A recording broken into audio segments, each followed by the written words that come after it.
Imagine waking up to sirens. Your phone buzzes violently with a national emergency alert. World War III has begun.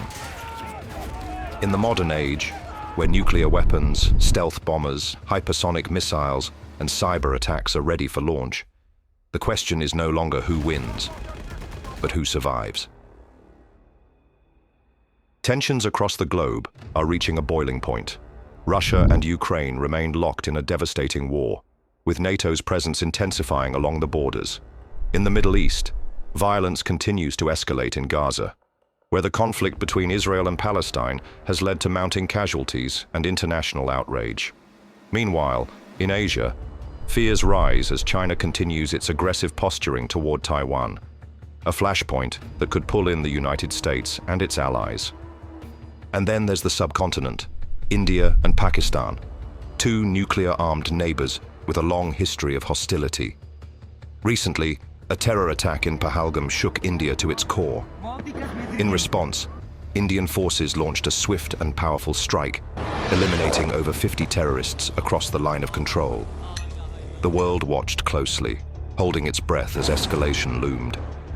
A stark reminder of just how fragile peace in the region really is. In a world like this, even the smallest spark, a single strike, a miscommunication, could ignite a war that spans the entire planet. This is not fiction. This is our geopolitical reality. So let's explore what a global war in today's era might look like, which countries would rise, what weapons would be unleashed, and whether there's anywhere left on Earth that could truly be called safe. Because if World War III begins, it's not about borders, it's about survival. World War III wouldn't start with a formal declaration. It'll start with confusion, a sudden military maneuver, a blackout caused by a cyber attack, or jets scrambling across a disputed airspace. In Eastern Europe, Russia, already under global sanctions and in a prolonged conflict, might make a high-stakes gamble, a push beyond Ukraine's borders into a NATO-backed territory. The moment NATO invokes its collective defense clause, dozens of countries are legally bound to retaliate. In East Asia, China's ambitions over Taiwan remain the most watched powder keg. A full-scale amphibious invasion or a naval blockade could trigger US military intervention in the Pacific. From there, regional powers like Japan, South Korea, and Australia would be forced to choose sides, and quickly. Then there's India and Pakistan, two nations with decades of unresolved hostility and nuclear arsenals pointed at each other. A large-scale terror attack, or another surgical strike like the recent one in response to Pahalgam, could rapidly escalate. If either side miscalculates, it wouldn't stay a local war for long. International pressure, alliances, and arms races would turn it into something far bigger. The world is more interconnected than ever before, economically, militarily, digitally. What starts as a regional conflict could rapidly entangle countries from every continent. Once key alliances are triggered, once supply chains are cut and satellites are jammed, the global order collapses. And in that collapse, nations will be forced to act, not for power, but for existence. An all-out world war will be dominated by missiles that fly faster than sound, nuclear submarines lurking unseen, and warheads capable of erasing cities in seconds. Let's look at the nations most likely to dominate the war, not by troop numbers, but by the sheer scale of their firepower. The United States holds the largest and most advanced nuclear arsenal in the world, but its most terrifying weapon isn't just a bomb. It's the Trident II D5. Deployed on Ohio-class submarines, each missile can carry up to 12 nuclear warheads, each independently targeted. Silent, mobile, and nearly impossible to detect, these submarines ensure that even if the US is attacked first, it can strike back from anywhere on Earth. Russia, not far behind, wields the RS-28 Sarmat, also known as Satan II. A single missile can carry multiple nuclear warheads, and glide across continents. It's designed to penetrate missile defenses and deliver destruction across half the globe. Russia also boasts hypersonic weapons like the Avangard, capable of traveling at Mach 20, too fast for current defense systems to stop. China is quickly rising in military technology. Its most powerful weapon, the DF-41, can reach nearly every corner of the planet and carry up to 10 warheads. Combined with its growing navy and space-based military capabilities, China is no longer a regional force, it's global. India, while often seen as a balancing power, possesses the Agni 5, an intercontinental ballistic missile with a range of over 5,000 kilometers. Capable of reaching deep into enemy territory, it's a symbol of India's strategic strength, especially in its tense relationship with Pakistan and growing friction with China.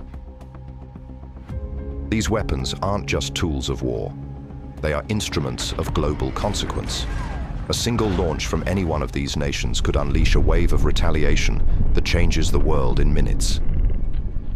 In a situation like this, there are some safe places, and some that are incredibly dangerous. The most unsafe zones, areas near major military bases, political capitals, and nuclear command centers, all likely to be struck within the first few hours of all-out war. Europe would face immediate danger. With NATO's Eastern Front pressing against Russian influence, countries like Poland, Germany, and the Baltic states could become battlegrounds. Even cities like London and Paris, far from the front lines, would be targeted for their strategic and symbolic value. South Asia could become one of the most devastated regions. If tensions between India and Pakistan escalate into nuclear warfare, cities like Delhi, Mumbai, Lahore, and Islamabad could be reduced to rubble. The fallout wouldn't stop at borders. Radiation clouds and economic collapse would ripple across the entire region. East Asia brings together multiple flashpoints. A war involving China, Taiwan, and the US could pull in Japan and South Korea, making densely populated cities like Beijing, Seoul, Tokyo, and Taipei extremely vulnerable. US military bases in Okinawa, Guam, and even Hawaii would likely be among the first attacked. And even though the United States is far from most physical conflicts, it is far from safe. With intercontinental missiles from Russia, China, and North Korea capable of reaching US soil, cities like Washington, D.C., New York, San Francisco, and Los Angeles would be at the top of the target list. Yes, some rural or remote areas might avoid the initial blasts, but with collapsing power grids, poisoned air, food shortages, and global panic, nowhere in these places would be truly safe for long. But while some parts of the world would burn first, others might, at least initially, stay untouched. Remote, politically neutral countries with no major alliances or military targets could offer a better chance at survival. Switzerland, for example, has a long history of neutrality and is fortified with bunkers built specifically for war scenarios. Though in Europe, its political stance might keep it out of the immediate line of fire, unless NATO is fully involved. New Zealand is often cited as one of the safest places during global crises. Far removed from major military conflicts, with low population density and self-sufficiency in food and energy, it could become a rare pocket of stability. But make no mistake, even in these safe places, the world would change forever. The economic crash, nuclear winter, and mass migration would eventually reach every corner of the Earth. Because in World War III, survival isn't just about avoiding bombs. It's about surviving the world that's left behind. So the next time someone says, World War III will never happen, just remember, it only takes one spark. And if it does begin, the question won't be who wins. It'll be who's left. That's it for today's video. See you in the next one. Until then, stay curious and keep watching. That's how.